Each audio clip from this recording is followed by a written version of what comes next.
بسم الله الرحمن الرحيم الحمد لله رب العالمين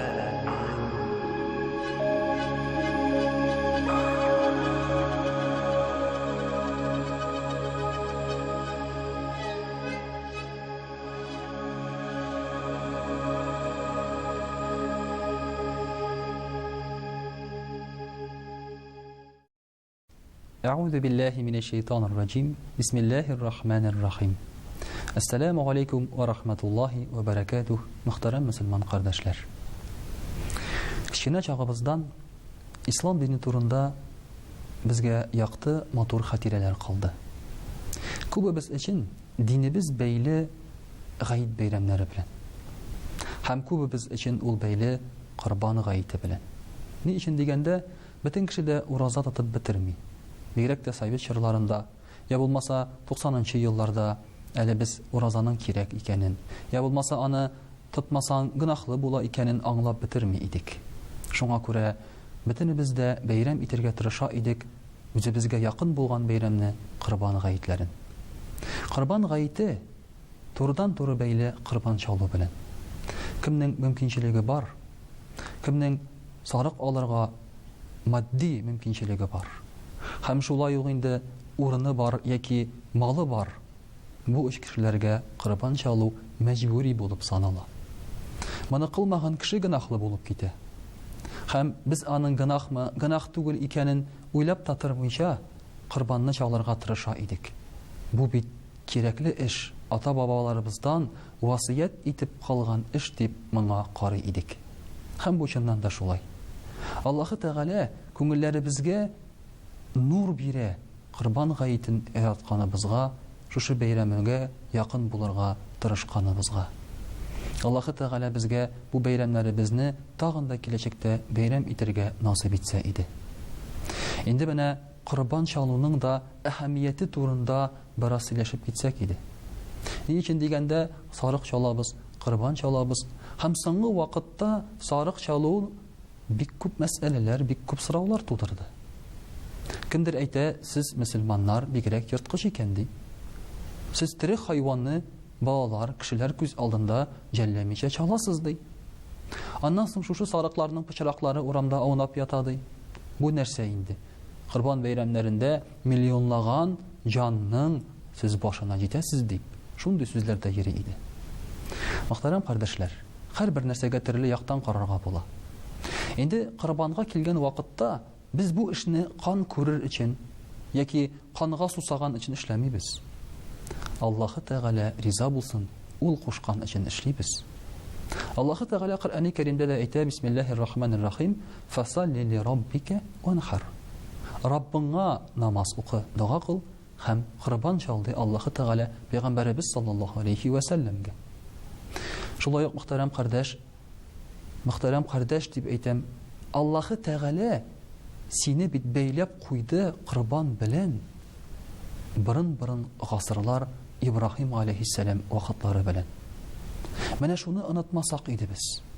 Син дә, мин дә, һәрберебез дә буыннар бәйләнеше белән бәйләндек корбан аркылы элекеге борынгы бабаларыбыз һәм элекеге борынгы кешеләр, диннәр, риваятлар белән. Мәсәлән, Ибраһим алейхиссалам сала шушы безгә әле мәгълүм булган Корбан гайдының нигезен. Аллаһы Тәгалә аның тугрылыгын, Аллаһы Тәгаләгә бирелгәнлеген сынар өчен үз баласын чалырга дип әмер итә. Әлбәттә, тагын сорау туа, ничек инде Аллаһы Тәгалә кешедән үз баласын чалуны әмер итсен ди. Ләкин Аллаһы Тәгаләгә кирәк иде баласын чалу түгел, шушы эшкә Аллаһ ризалыгы өчен ул барыр микән? Ул моңа әзер микән? Шуны белү кирәк иде. Кайчагында бит кызлар да егетләрдән сорыйлар. Син минем өчен тәрәзәдән сикерә аласыңмы? Ул кыз кешегә синең тәрәзәдән сикерүең кирәк түгел, шушы эшкә әзер булуың кирәк. Күбебез әйтәбез, әлбәттә инде дибез, сикерәбез дибез, без сине яратабыз дибез. Ләкин Аллаһ ризалыгы өчен изге гамәлләргә без барырга әзер микән? Ибраһим алейхиссалам шуны күрсәтә, ул әзер иде. Үз баласын соңгы минутка кадәр сыналып чалырга пычак белән муйнын кискән вакытта пычагы кисмәс булды һәм Аллаһ Тәгалә аңа хәбәр итте: "Мин синнән риза булдым.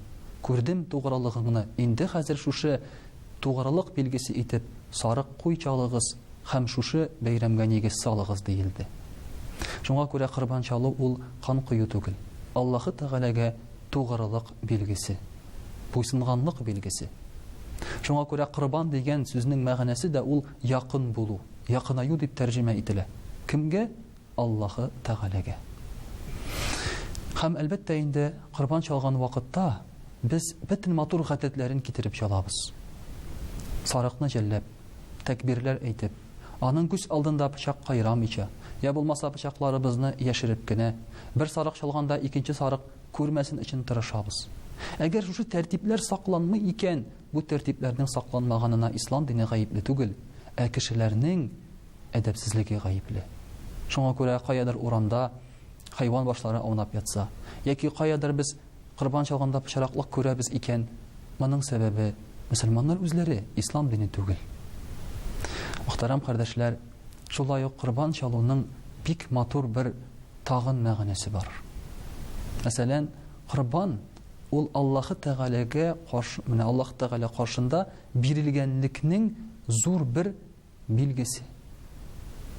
Шулай ук корбан чалган вакытта без чаларга тырышабыз иң яхшы куйны, сарыкны. Монсы да аның бик мөһим. Кайчагында, мәсәлән, кешеләрне күрергә була, миңа арзанрак сарык кирәк. Миңа кечерәк кирәк. Ә үзенең акчасы бар. Моның сәбәбе нәрсәдә? Моның сәбәбе ул эшләргә тели бу эшне бары тик билге өчен генә. Үтим дә онытам, өстеннән төшер әле ди. Әлбәттә төшер. Ләкин савабы булырмы?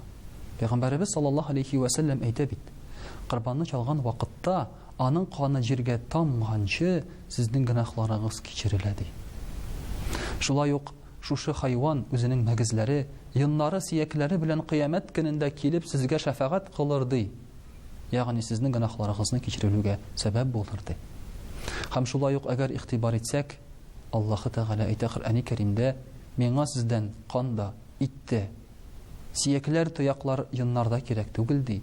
Миңа кирәк сезнең бирелгәнлегез, я булмаса тугры булганыгыз" ди. Чөнки корбанны чалганнан соң без ул итне кая куябыз? Аллаһ Тәгаләгә җибәрәбезме? Почта белән, я булмаса суга батырабызмы, утта яндырабызмы? Без бит аны үзебез үк пешереп ашыйбыз. Шуңа күрә кемнең корбан чалырга мөмкинчелеге бар, ләкин шушы корбан итен иләшергә мөмкинчелеге юк икән, иләшсә ул күп югалта икән, ул бит шушы итне тулысынча үзендә калдырырга мөмкин, һәм моның бернинди гөнаһы да юк. Син барбер ит аласың, барбер ашыйсың бит ел буена. Нишләп әле ниятеңне әзрәк тигезләп, дәресләп, корбанны чалып, итле дә булырга һәм корбанны да булмаска. Менә монда бары тик тора безнең күңелдән, нияттән генә. Аллаһ Тәгалә бездән үти алмас әйбер сорамый. Һәм бу үти алырлык әйбер.